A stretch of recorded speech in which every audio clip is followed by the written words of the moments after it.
Central Florida is coming off yet another historic hurricane season, with Florida being hit by 3 hurricanes in 2024. From devastating storm surge and wind damage along the Gulf Coast, to record flooding and widespread destruction in the Carolinas, to a record and devastating tornado outbreak. Last season goes down as the 3rd most costly hurricane season on record. Over the next hour, we'll show you how we're recovering from nature's biggest storms and what you can do right now to get ready for whatever this year brings. This is a Severe Weather Center 9 special, Eyewitness to History. Hello, everyone. I'm Certified Chief Meteorologist Tom Terry, and we are all eyewitnesses to history as Central Florida once again prepares for another busy hurricane season.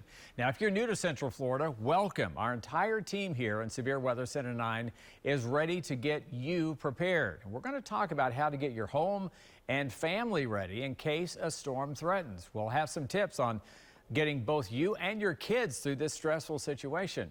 We're also going to talk to experts about homeowners insurance and what to know about flood insurance and the basic things you should be doing right now to get your home ready for a storm. We're also going to take a look at what we're expecting for the busier months of the hurricane season this year and how our technology in Severe Weather Center 9 is here to keep you one step ahead of the storm. It's also the 20th anniversary of the costliest hurricane on record, Katrina, which devastated New Orleans in 2005. It was a storm that I will never forget as I covered it right here on Channel 9. Katrina went through what's called rapid intensification, growing quickly into a massive Category 5 storm. And we're going to be talking about and showing you the ingredients that help make these incredibly powerful hurricanes. Now, back in the spring of last year, 2024, NOAA forecasted a very active hurricane season. And given the near record warm waters across much of the Atlantic and the Gulf, they gave it an 85% chance of an above normal season. However, from the middle of August through parts of September, something unusual happened. It was eerily quiet in the Atlantic despite extremely warm waters. That should make for an active hurricane season.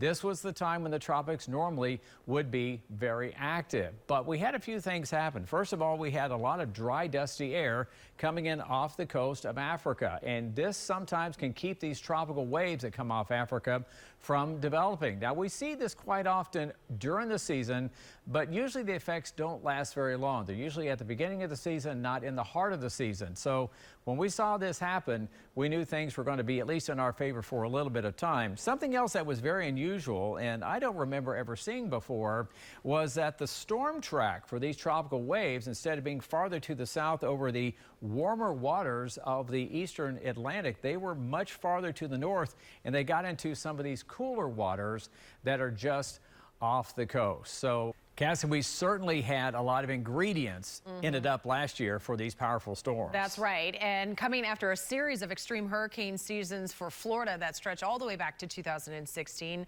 last year's major storms once again brought extensive damage. Last August, Hurricane Debbie was the first of 3 hurricanes to hit Florida, bringing flooding, rainfall in southwest Florida, where Sarasota saw 20 inches of rainfall before making landfall near Steinhatchee in the Big Bend of the state. Now, after Debbie, we went through an unusually quiet period. That's right, yeah. From midsummer, that kind of kept Florida out of the danger zone until major Hurricane Helene. We were all tracking that one on the air. Hit about the same location as Debbie, as the strongest hurricane on record in the Florida Big Bend. Winds of 140 miles an hour. That made it a Category 4 storm. And Helene's storm surge hit the Gulf Coast very hard, damaging over 30,000 structures near and including its landfall, where the seaside town of Cedar Key was devastated. Now, that storm would then track north and bring catastrophic flooding, mudslides, landslides, a huge mess. They're still cleaning up in the southern Appalachians. The storm would end up killing more than 250, making it the deadliest hurricane, Cassie, since Hurricane Katrina. Right, and it was barely a week following Helene's massive destruction that we started to closely track what would become one of the most powerful hurricanes to ever form in the Gulf. Hurricane Milton. Oh, yeah. And Milton started off small. And if you remember, it was actually a tropical depression for the Pacific. That's right. Crossing over, which kind of rare, but does happen. But with those warm Gulf waters providing that high octane fuel, it went under what Katrina did, that rapid intensification where winds peaked at 180 miles per hour, the most intense Atlantic storm in 20 years. Now, this storm was very close to being worst case scenario for Tampa, which could have brought record storm surge to the Bay and the surrounding communities, but instead brought extensive flooding and wind damage, including ripping apart the roof of Tropicana. I remember seeing that happen in real time. Right. Yeah. And the 3 hurricanes that made landfall here in Florida last year tied a record for most in the season. That happened 5 other times in our state's history. The other years were 1871, 1886, 1964, and then 2004 and 2005. And as if Milton's damage along the Gulf Coast wasn't enough, the storm also brought a record tornado outbreak. This was a very busy day for the state of Florida. They had an incredible 46 twisters that brought death and destruction mainly to South Florida. Yeah, one of those confirmed tornadoes did damage locally in Cocoa Beach, a storm that we tracked live on TV in real time, and one that I was able to survey in person with the help of Drone 9. You can see the damage that the storm brought, and the damage from these incredible tornadoes. 41 confirmed tornadoes. It was later upgraded to 46 confirmed tornadoes, Cassie, with 5 across our local viewing area. And this is one of the things when we started seeing Milton come together. As you mentioned earlier, this started from a little bit of Pacific energy, right? And so we kind of had a mind meld, if you will. These storms came together, and then it was off to the races. It was. Within 27 hours, we went from a tropical storm to a Cat 5 at its max winds of that 180. We really just watched that explode in real time.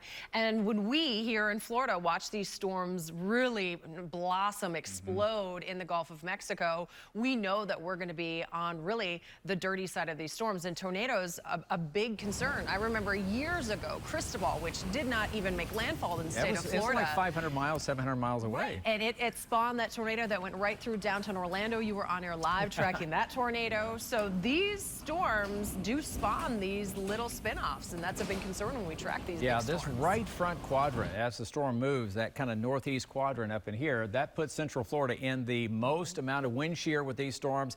And what was really unique about Milton, first of all, it really grew quickly. You see all the categories here, 4, 5, 5.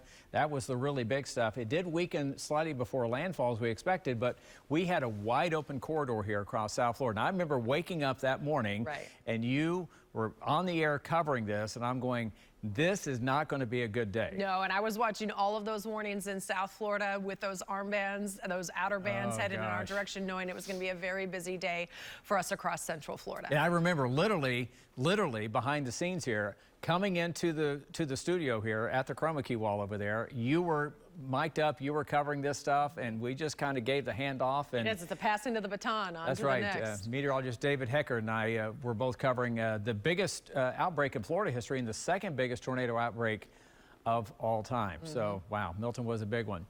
Here's a look at the 21 names that will be used for the 2025 hurricane season. This year, we'll start with Andrea, Barry, and Chantal, and if necessary, we hope not, make our way all the way through the alphabet. We end with Tanya, Van, and Wendy. Now, if this list gets exhausted, if we use all the names, we'll go to an alternate set of names. Now, the National Hurricane Center doesn't come up with new names every year. They recycle a list of names every 6 years. They have 6 lists they recycle every year, but sometimes a storm causes widespread damage. And the National Hurricane Center and the World Meteorological Organization deem it necessary to pull that name from the list. Last year, 3 names were in fact retired. We bring in meteorologist Daniel McFarland to talk about the legacy that these historic storms will leave behind. Well, Tom, we had 3 retired names back in 2024. We typically don't see that many. It's usually just 1 or 2, if we have any at all. And the 3 that have been retired are going to be Beryl, Helene, and Milton. So, as of right now, we have 99 storms that have been retired. And as far as this year's concerned, we will be reusing those 2019 names. But let's go ahead and go through these one by one and talk about why these names were retired. Starting off with Beryl, and something significant about Hurricane Beryl is how early it became a Category 5 storm. It did as it made its way just south there of Puerto Rico and the Dominican Republic, and that happened in early July. So that's the earliest Category 5 we have on record here in the Atlantic Basin. As it continued along this track, this is where it caused the most amount of damage, right here in Jamaica when it was a Category 4 storm. Thankfully, it did continue to lose strength after it was done with Jamaica. It officially made landfall as a Category 2, but that happened closer towards Cancun. Now, as far as the United States is concerned, it wasn't too far away from Houston when it made landfall and once again took another step back in power as a Category 1 storm there. The next one that was retired was Helene. Now, we saw our own impacts here in Central Florida from this storm, but another spot that saw another impact was the Yucatan Peninsula and also portions of Cuba when it was a Category 1 storm. But this is where it did the most amount of damage, and I'm sure a lot of you remember hearing stories out of the Big Bend area as it made landfall just south of Perry, Florida as a Category 4 storm. It's been decades since they've had anything remotely close in the Big Bend region that was this strong.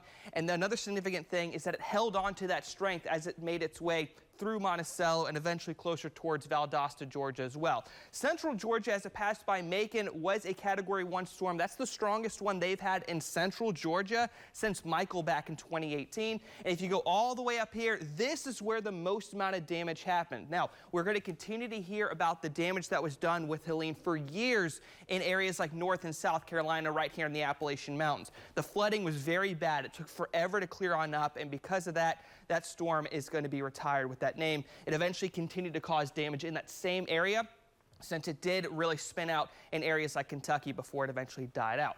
Milton is going to be the other one. Now, as far as we're concerned here in Central Florida, this one had the biggest impact. It caused almost more tornadoes than any storm in history, especially in southern Florida. It was a Category 5 storm very early on because of how late it was in the season. We're talking about a storm that developed in October. That's when the Gulf right here sees its warmest temperatures, so that allows it to really get going very, very quickly. It was a Category 4 storm, and thankfully, due to some crosswinds, it kind of capped it off at about a Category 3 when it made landfall near Siesta Key. But you can see it made its way right on through the area here, and I want to kind of show you what you're looking at as far as the strength is concerned for Central Florida. It was a Category 2 by the time it made it here, and it kind of held at least Category 1 strength through Winter Haven, Kissimmee, Titusville, going right on through, and was still a Category 1 storm when it came out on the other side of the Atlantic. So a very strong storm caused a few tornado warnings here. We had one confirmed tornado from Milton here in Central Florida, with many more further down towards the south. So with those names retired, there are going to be others that we are going to be seeing in 2030 when this list does get recycled. Beryl will become Brianna that year. Helene will become Holly. And the last change, Milton, since it's retired, will soon become Miguel. It was a storm that changed a city and indeed a country. 20 years after Hurricane Katrina, we'll look back at the devastation and the memories the storm created. All right, before we head to break, it's time for a little trivia. Let's see if you can crack this one. How warm does the water temperature have to be for a tropical system to form? Do you think the answer is A, 65, 70, 75, or is it 80 degrees? What do you think the answer is? Don't go anywhere. We'll reveal it right after the break. Welcome back. Before the break, we ask you, how warm does the water need to be to have a tropical system form? 65, 70, 75, or is it 80 degrees? If you said D, 80, you got it right. The warmer the water, the better. It provides heat and moisture needed to fuel a storm's development. Of course, the really warm water makes really big storms, and we don't like that. It was 20 years ago this August that Hurricane Katrina, one of the most costly and deadliest hurricanes to hit the U.S., was rapidly growing in the really warm waters of the eastern and central Gulf. The storm was a worst-case scenario for many, including in the city of New Orleans, as incredible flooding and a record 27 feet of storm surge flattened entire neighborhoods farther east from New Orleans along the Mississippi Gulf Coast. An estimated 80% of the city of New Orleans flooded as the city's levee system failed. I remember tracking Katrina as it first hit South Florida as a Category 1 hurricane, then grew rapidly into a massive Category 5 storm just days later. After the storm made landfall, I and other members of our news team went to the area and surveyed the destruction. Here along again with meteorologist Daniel McFarland. And when we were talking about Katrina, and I remember going through Katrina here and also when we surveyed it, which we're going to talk about, but you had to deal with it from a different perspective when you were up in the Panhandle. Yeah, so I grew up in Pensacola, which is about 3 hours away along obviously I-10 if you get away from New Orleans. So we were hit as well. And as you know, it's not just one area that gets hit, isn't it? Yeah, you know, and you said that you got hit during Ivan and had to get into a new home for Katrina, but so many people had so much damage. And this is just some of the damage that I saw and our crew saw. You saw our satellite truck right there. We actually, Daniel, went from Orlando. We had this big caravan. We went all the way up to Mobile, Alabama, then went down to coastal Mississippi. And just the unbelievable power of the storm surge, and you can see some buildings were partially hit. This was a church that had been hit by a tornado from the hurricane itself. There's our photographer, Sid Champagne, and there you can see we actually went down into coastal Mississippi. Just incredible storm surge. Oh yeah, storm surge was definitely a big issue, and a lot of people on the beach, at least in Pensacola, their houses were already destroyed between Ibis and Dennis. And so when it came to evacuations in our area, we were getting ready for it, but as you know, about a day or two out from Katrina, we knew exactly where it was going. Most people in Pensacola decided to hunker down. We were one of them, but I remember spending a lot of time in the harbor. We had multiple tornado warnings go through the area here, and it was definitely a busy day. At least we got off school for a couple days, I guess. Yeah. Well, that was in the Florida Panhandle, Pensacola, but as we head toward coastal Mississippi, this is where we had a record 27 feet of storm surge, and the flooding in and around the city of New Orleans was absolutely epic, but unfortunately, that's exactly what we thought would happen in the days leading up to landfall. Yeah, and the interesting thing that you're pointing out about these pictures here is we hear about New Orleans all the time when it comes to Katrina, rightfully so, but the storm surge in Mississippi, the damage in Mississippi by the hurricane itself, that was the worst area that was hit. Yeah, and the levee failures and just trying to manage the humanitarian crisis that was ongoing, and that was part of what we did when we went up and surveyed not only New Orleans, but also coastal Mississippi. We saw the worst side of the storm from every aspect, from the flooding of the levees and the flooding of downtown New Orleans and all surrounding areas to that incredible storm surge, which it was hard to believe that there were whole neighborhoods there that were just completely destroyed. Oh yeah, and visiting those areas, because again, I didn't grow up that far away from these spots, it took them years and years to recover, and some spots just really never did. Unbelievable. Well, thank you, Daniel, for that. NOAA continues to show a active 2025 hurricane season. Now, they're expecting a lot of conditions to come together that we're going to be talking about here, that we should have another busy 2025. And normally we will have about 14 named storms, 7 of those becoming hurricanes, and of those 7, 3 growing into major hurricanes. It all comes down to what is making up these storms. And this is one of the first things that I look for. This is the temperature anomaly, and you can see the red color on here. This is much warmer than average. In fact, across the Caribbean, parts of the Gulf, we're actually warmer than we were last year. And this is kind of where the early season storms begin. And then as we get toward the middle part of the season, this is where we have fuel for storms that may come all the way across the open Atlantic. This is called the Main Development Region, the MDR. So right where we see all those bright red colors, that is not what you want to see. That's high octane fuel for these storms to develop. Something else we're keeping an eye on, the anomalies in the Pacific. And sometimes this can play as big a role in the Pacific Ocean as the warmer waters in the Atlantic. And one thing we keep an eye on off the coast of South America, you see that warmer water there. Typically that would be a El Nino phenomenon, which means we would have a more hostile environment. We would have a quieter hurricane season possibly. But look at the blue colors out here farther offshore.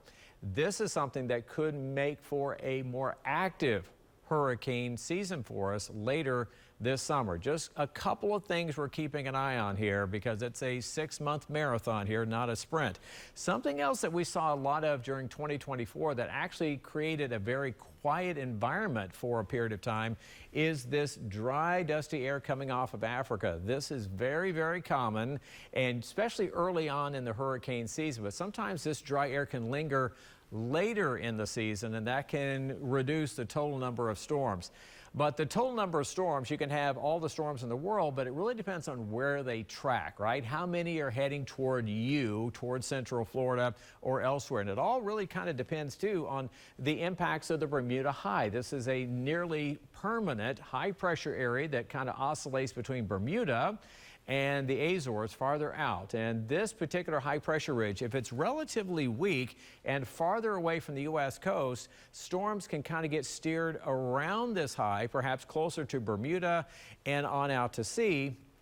And we don't have those big long track storms coming off the coast of Africa in our forecast here locally. Something else that we see a lot too, if the high is a little bit stronger, it can bump these storms closer to, say, east coast of Florida, the mid-Atlantic, or the northeast. And sometimes this high pressure ridge can change in its configuration during the summer. So you have a few storms that curve away and other storms that get close, or in kind of a worst case scenario for the U.S., the stronger high pressure ridge builds in and these storms are steered closer to the Gulf and the Caribbean. So with all that being said, Colorado State, before the season began, giving the entire coast of the U.S. about a 1 in 2 chance of having a storm hit within 50 miles of any given point. So we're likely going to have more storms making landfall, and that is above our long-term average of about 43%, give or take. The east coast of the U.S. is also above its long-term average, 26%. In other words, 1 in 4 shots somewhere along the east coast would get at least one named storm. But you see the higher percentages here along the Gulf Coast, west coast of Florida, where, of course, we had 3 hurricanes that rolled through in 2024. So we are expecting another very active hurricane season coming up, and we're certainly going to be watching this very closely. Now, they are powerful, unpredictable, and potentially devastating. But do you really know what makes a hurricane tick? When we return, we're going to break down the basics in our Hurricane 101s with meteorologist David Heckert. But before we go to break, we wanted to test your knowledge about hurricanes. Let's see if you know the answer to this trivia question. True or false, hurricanes can cause water to recede and temporarily leave beaches bare. Is the answer A, true, or is it B, false? We'll have the answer for you after the break. Welcome back to Eyewitness to History. Before we went to break, we asked you, true or false, hurricanes can cause water to recede and temporarily leave beaches bare. The answer is absolutely true. While most hurricanes and intense coastal storms produce flooding as they move onshore, there are instances where the strong winds can push water offshore away from the coast. We've seen that happen several times here in Florida. Now, hurricane season is here, and while the images of swirling storms, satellite, and radar can be dramatic, understanding what's really happening inside a hurricane can be life-saving. We're going to go back to the basics here, break down the science, the stages, and the signs that you need to know, whether you're new to Central Florida or a longtime resident. Certified meteorologist David Heckert has your Hurricane 101s.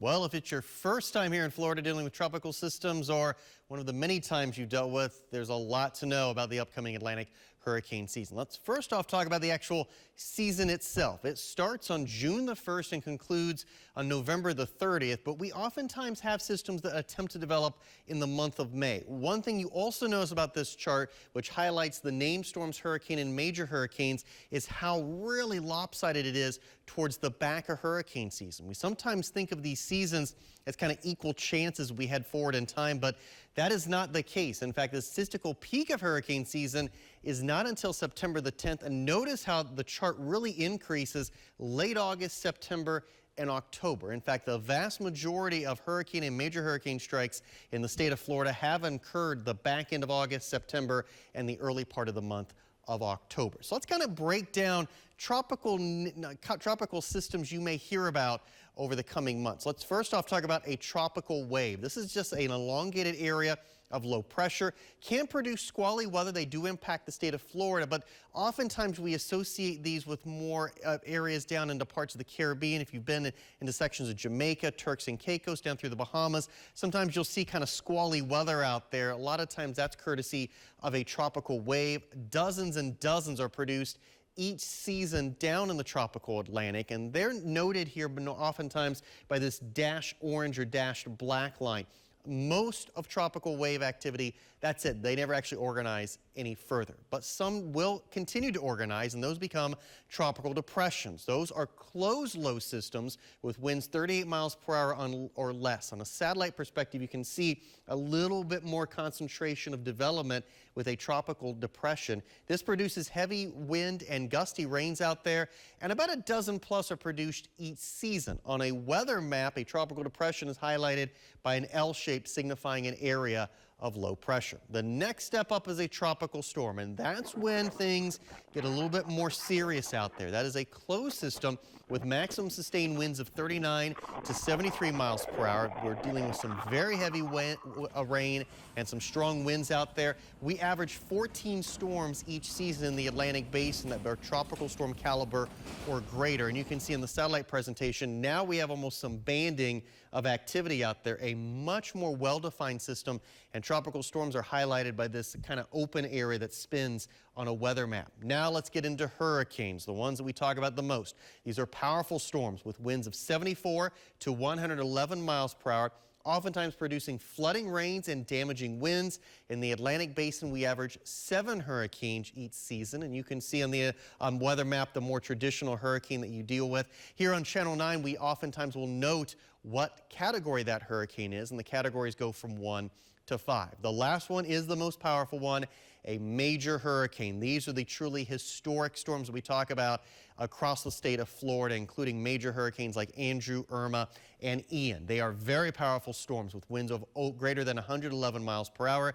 They oftentimes produce flooding rains, oftentimes rainfall that's catastrophic in nature, significant storm surge, and very extreme winds, especially along the coastline. The good news, though, with major hurricanes, we only average 3 major hurricanes each season. Now let's talk about the forecast cone, something you're going to see a lot of here on Channel 9 Eyewitness News. This is our traditional cone that we think of, and let's kind of break through what everything really means, especially if you're a new person to the state of Florida. First off, the big one you're going to see here is this box at the corner of your screen. The top line is going to be the advisory time. We get advisories from the National Hurricane Center at 5 o'clock and 11 o'clock, and intermediate advisories at 2 o'clock and 8 o'clock, 24 hours a day.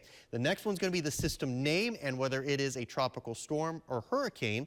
We're going to have the maximum sustained winds. Now, the wind gusts could exceed that, but this is going to be the maximum sustained winds that the National Hurricane Center estimates, the movement of the actual storm system, and the pressure. And the pressure is important because the lower the pressure, the more powerful our storm system really is. Now let's talk about the actual forecast cone itself. You can see we kind of have this red line right there. That's where the National Hurricane Center is estimating the center of circulation, but the forecast path expands forward in time because we have more and more uncertainty. And you can notice the path actually can be a pretty significant path here again as that uncertainty continues to increase across the area. So the path continues to work away from the center of circulation as we move forward in time. The other thing you're going to notice is these little hurricane icons right here. Those are the intensity forecasts, how strong the system is expected to become over the coming days. And then the boxes you see here at the bottom of your screen, those are actually the arrival times that we deal with across the area, noting when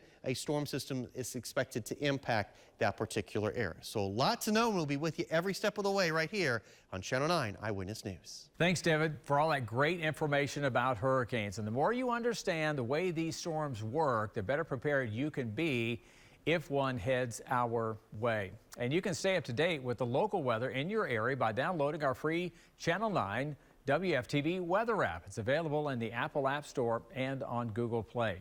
Hurricane forecasts can stir up more than just wind and rain. They can take a toll on your mental health. Coming up, simple tips to help stay calm before the storm. Now, let's test your hurricane knowledge again. Here's another trivia question. Hurricane season in the Atlantic runs from June through November. However, hurricanes have occurred in every month of the year except in the month of December. Is it April? Is it February? We'll have the answer for you after the break.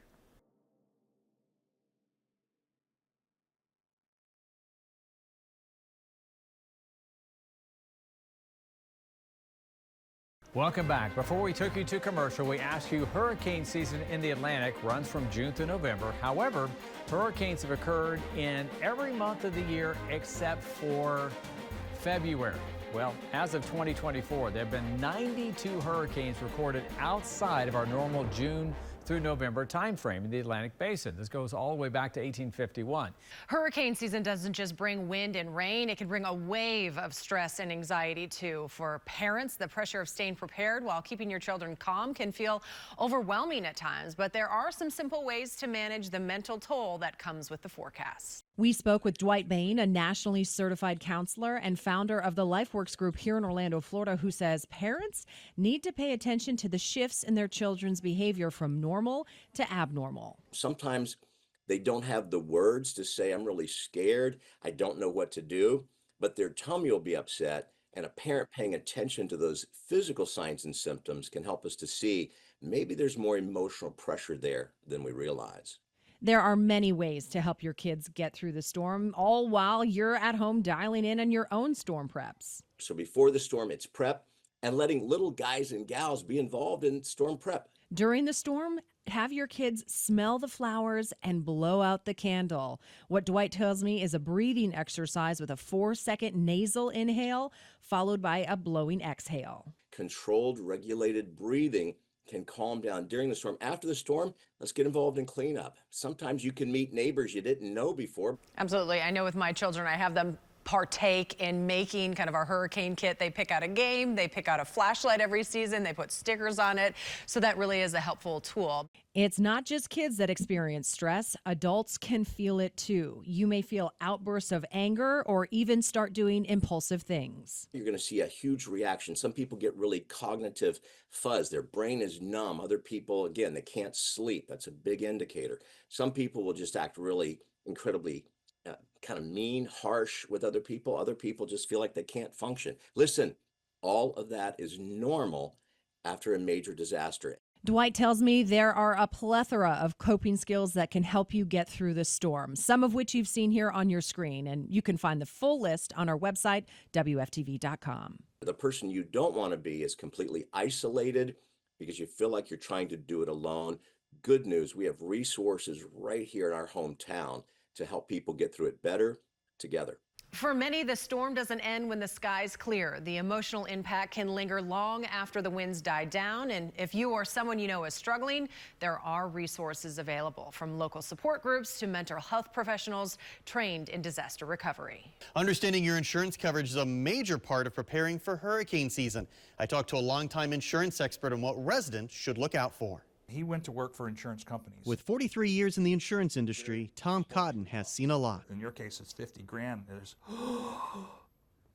all they lost was their pool screen. The third-generation owner of Hugh Cotton Insurance knows now is the time for clients to prepare for hurricane season. Make an appointment and sit down with your insurance agent to review your coverages, your deductibles, your values, and your exclusions. Cotton says this is the time to know exactly what your policy does and does not cover, and to make certain you have enough coverage.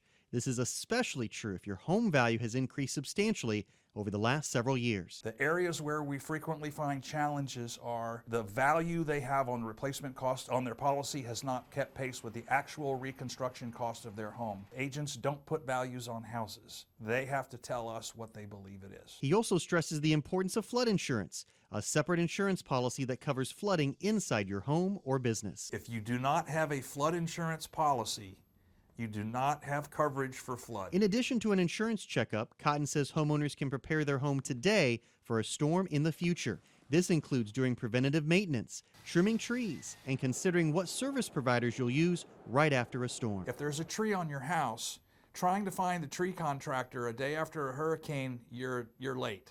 You need to already know who you're going to call. And if you suffer damage at your residence or business, take precautions while waiting on repair work. You need to do whatever you need to do to mitigate the damages, but save the receipts. The insurance company will reimburse you for those costs. Cotton also recommends renters should have renter's insurance and consider purchasing flood insurance as well. He also said auto owners' best protection from tropical trouble is parking your vehicle away from trees and areas that could potentially flood. Tom? Yeah, that's right. So preparing and repairing for home damage could take longer and cost more this hurricane season. We're going to tell you why when we return.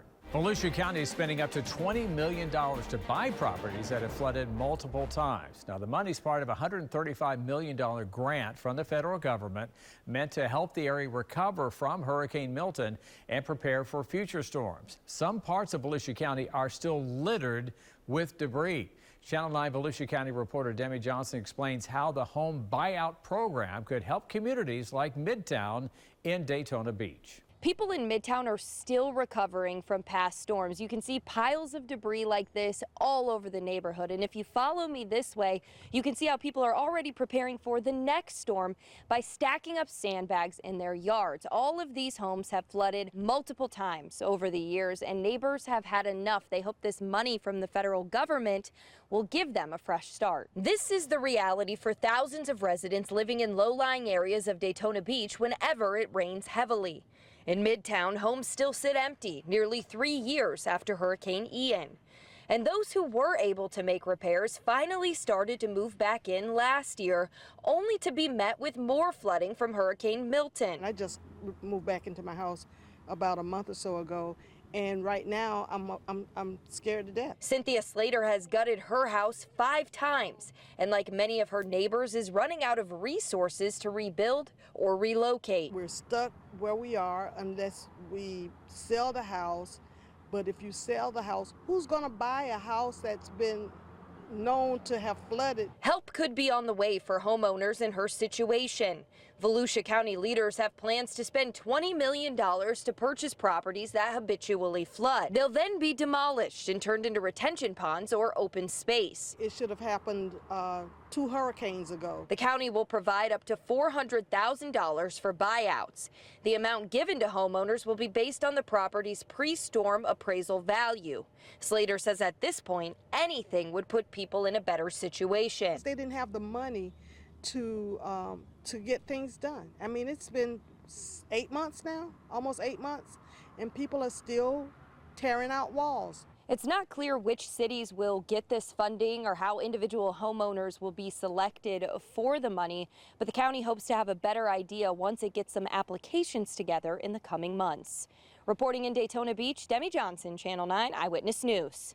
All right, meteorologist Cassandra Creamy joining me now, and you and I have been through many big flood events from hurricanes. I remember both of us standing right here, in fact, during Hurricane Ian with over 20, 30 inches of rain. So we get wind, but I think flooding is as much or more concern. 100%. And not only do we get the storms that just dump rainfall, but we saw with Milton that we had the St. Johns River issues and flooding along the St. Johns River. So kind of a little bit different of a flooding scenario, I think, with those 2 storm systems. Yeah, I always tell people if you live near a river or a stream or something that flows water away from your location, or if you have a retention pond in your backyard, you probably need to consider flood insurance. Right, absolutely, because we have had in the last couple of years very big storms with a lot of heavy rainfall, and especially if a storm system just slides on our southern boundary of Central Florida, being on that top side of the storm, that's when we get some of those really big heavy rain bands. Yeah, we also watch because a lot of our storms happen at the end of the wet season when the basins are already full. As we begin another hurricane season, FEMA's acting chief says the states may soon be more responsible for disaster recovery. Channel 9's Ashlyn Webb reports from Ola Vista, a community hit hard by storms, where local leaders fear this shift could put a massive financial burden on cities and counties. Someone will have to pay for it. FEMA's new acting administrator says he's following President Trump's vision on how disasters like hurricanes should be managed by pushing the state to do the majority of recovery. FEMA typically covers 75% of the cost for most projects, like repairing public infrastructure. States, counties, and cities cover the remaining 25%.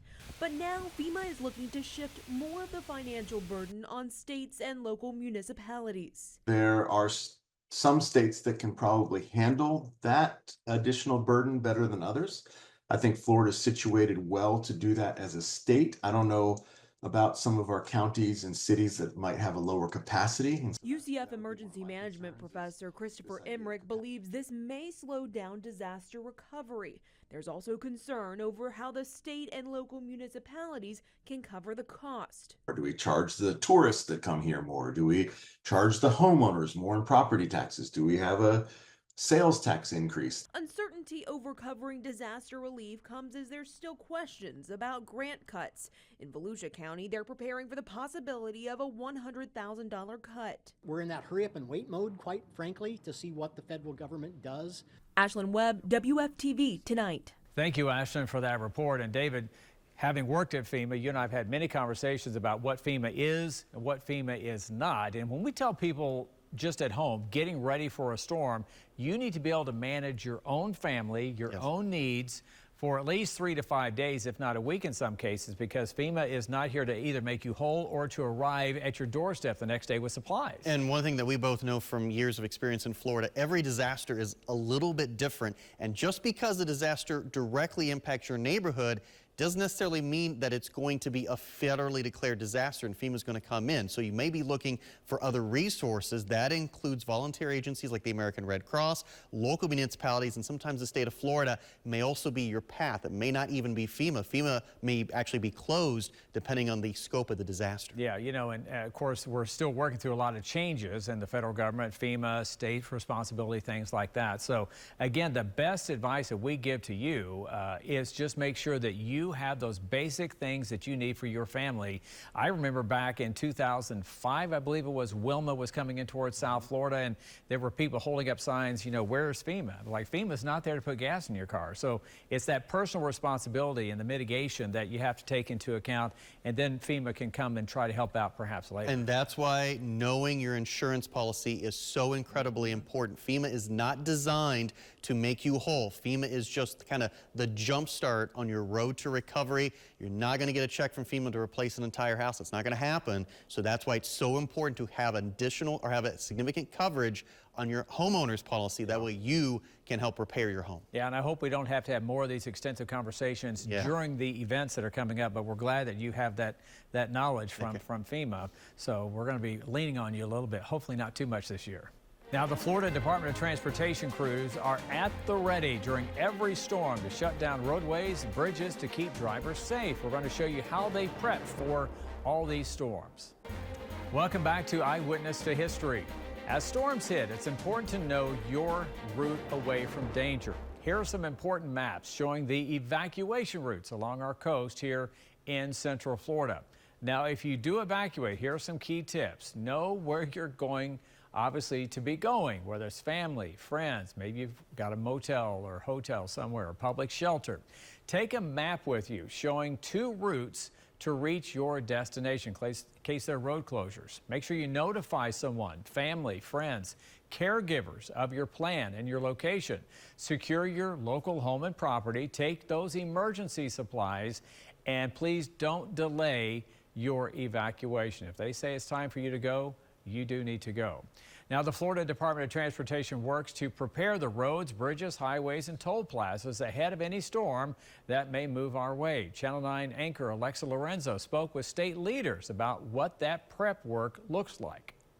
Evacuations, fuel, shelters. Florida's highways are crucial during hurricane season. When we see a storm on the radar, what's step 1 for you all? We start way before a hurricane is ever even announced or thought of. From her office in Miami, Yasir Mercado with Florida's Turnpike Enterprise explained everything that goes into prepping now. Every year we run extensive emergency response drills that cover anything from rapid deployment to emergency assessments. That way, when a storm is heading our way, they quickly make their way down the checklist. We are getting all of that equipment ready. Our chainsaws for cut and toss. We are clearing drainage. But it's not just the roads. They ready the Turnpike service plazas too. They're critical for our emergency response. So we are ready with fuel, food, the restrooms are available. We are ready to shelter. During a storm, crews are stationed, waiting to respond. And when they do, that training kicks in. We saw a pretty significant washout on the Turnpike last year.